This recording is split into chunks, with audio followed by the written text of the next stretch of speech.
Call of Duty World War II has still gone on to be one of the, well, pretty much the most successful shooter of the year, and like I said, while I don't completely agree with it being, like, remarkable and all that, it's easy to understand why. It's the first Call of Duty that could be considered a traditional Call of Duty in a long time.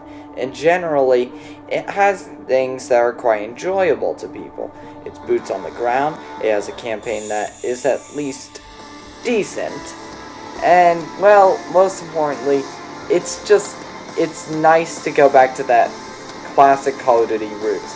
However, that's not what I'm here to talk about. What I am here to talk about is the one big issue I have with this game as a whole, and it's something that's concerning me with the industry as a whole. And it's the fact that people take things so differently per franchise. And it's the whole principle. I'm gonna make it abundantly clear.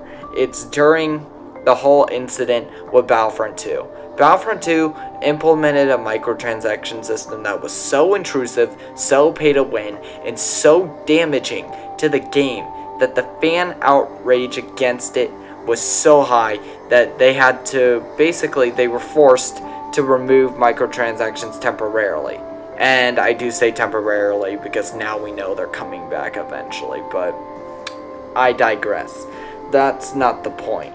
The point is, though, is what I find ironic is despite Battlefront 2 having these intrusive systems that damage the game's progression, as well as being cheap and anti-consumer on the average player, it still doesn't change the fact that games like Call of Duty have it and no one gives it another thought. And I am literally to this point where I'm like, seriously, people, you can't literally just try to go one damn battle going against a system in one game if you're completely okay with it in another.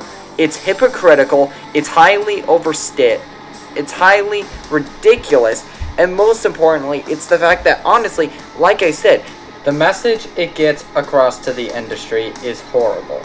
Like, okay, look at it this way. The fact is, think of how this reflects with Activision. If they think they can get away with this just because they're a bit more sneaky than EA was, then honestly, and if they succeed at that, that will kill gaming even faster than what EA did. Because EA, for what they did, was absolutely terrible. And it was a big, major reflection of greed.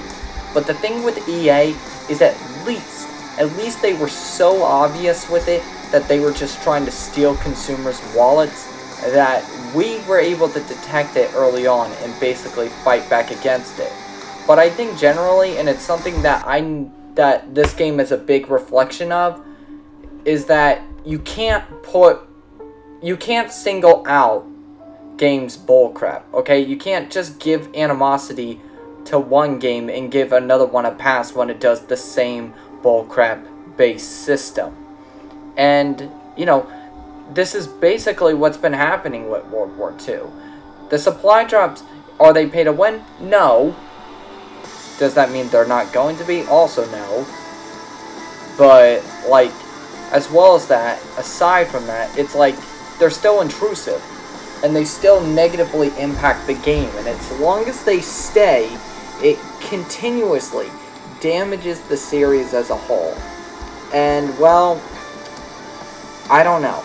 Call of Duty has reached this point now where, and what honestly separates it from how the original Call of Duties used to be, is that Call of Duty is not a form of art anymore. It's a platform. A platform for consumers to give more money to their publishers.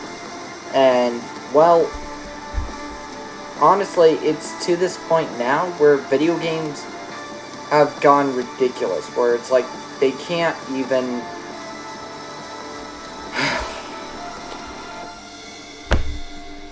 They don't even know how to make it a game anymore. Just this simple form of art. This reflection of great mechanics, fun, gameplay, and just this really like fun world that you would want to be in, because video games, to me at least, have always been that. It's kind of been like this escape from reality where you could just immerse yourself in a fantasy, or in the case of Call of Duty, you know, kind of get the feeling of what it was like to be, like, for example, one of my grandparents, like, because I had two grandfathers and both of them fought in World War II, and, you know, it's like, back when they were still alive, I was really fascinated by, you know, the fact that they did fight in a war, and not only that, but the biggest war in American history. But due to the fact that I was so young and didn't really know anything about history, I wasn't able to ask them enough, like ask them what I probably would ask now prior to them passing away. So it's like, that's something I regret, but it's like, at least the bright side is that I got to see games like the original Call of Duty and play that, and it's like, within playing games like Call of Duty 2 for the 360, I got that feeling of what it was like to be a soldier in that time. And it's like, nowadays you don't get that anymore, because it's like, you can't even be immersed within the experience, because it's just so focused on seeing how much money it can pull out of you. So, like, I don't know. The fact is that Call of Duty is at this point now where if it continues going this route, it's just going to continuously damage the series. It's just... And not only that, but it's ridiculous that they have these microtransactions on top of a season pass. Like, EA at least, like, despite how ridiculously intrusive and bad the microtransaction system was for Battlefront 2, at least they could somewhat use it as an excuse into, like, giving away free DLC. Because, like, you know, like, for example, the first one, at least on Crate, that's a good DLC. It gave us a full 2-hour campaign, gave us 2 new maps, 2 new heroes, and, well, it fixed so many problems that the game had initially at launch. It's like, microtransactions, like, you know, it's bad, but it's like, at least with EA, they could somewhat justify its existence. And I would justify its existence if it wasn't intrusive. Like Titanfall 2, for example, but I digress.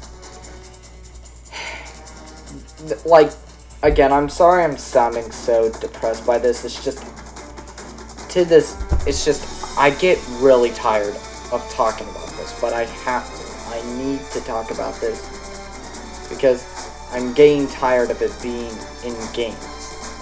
These systems, like these, first it was like, I have seen gaming evils in so many different ways. First it was cutting costs to preserve resources just to give people half of a game. Then it was these season passes where you would give half a game, you would give like this game but like take half of the game out and then resell it in season passes and DLC. And now the new evil is formed within RNG microtransactions, and it's just like, it's to this point now where I'm just like, when does it stop? Like, when do these systems stop? When does games just go back to being a form of art where it's like, initially, the game just cared about how much sales it got initially at launch, like how many copies it sold